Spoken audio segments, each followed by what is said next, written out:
A Fort Shafter soldier is dead tonight after being run over by a fishing boat at the Waianae Boat Harbor.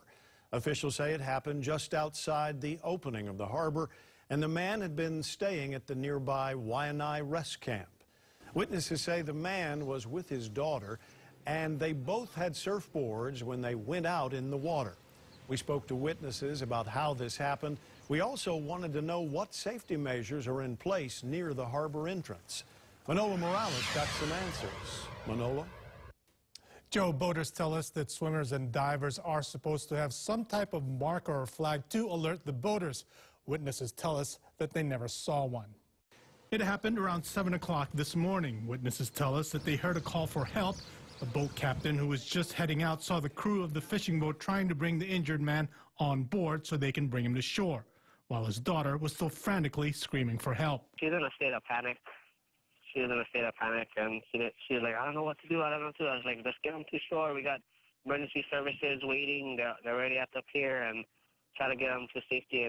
Witnesses tell us that the man had fins and snorkel gear with him and must have swam away from his surfboard.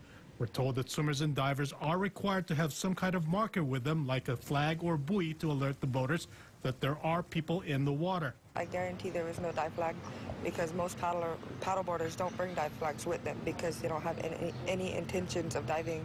But the fact that he had his fins, obviously he wanted to dive. Lots of times we do see people that don't have dive flags and stuff, and that's what makes it really dangerous. And when you drift away, if you don't have a dive flag, you're not out there with your board.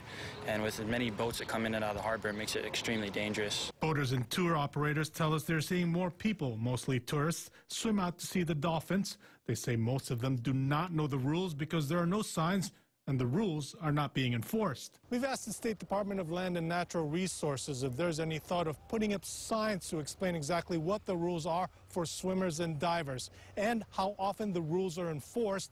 We're still waiting for a response. Is the law being enforced at all? I don't think so, because I see it every day. I see many people swimming now with no flags at all, so I see it every single day. Boaters tell me the state needs to establish some type of boundaries for swimmers and divers to help prevent any more of these tragedies. We will let you know when we hear back from the DLNR. Manola Morales, KHON 2 News.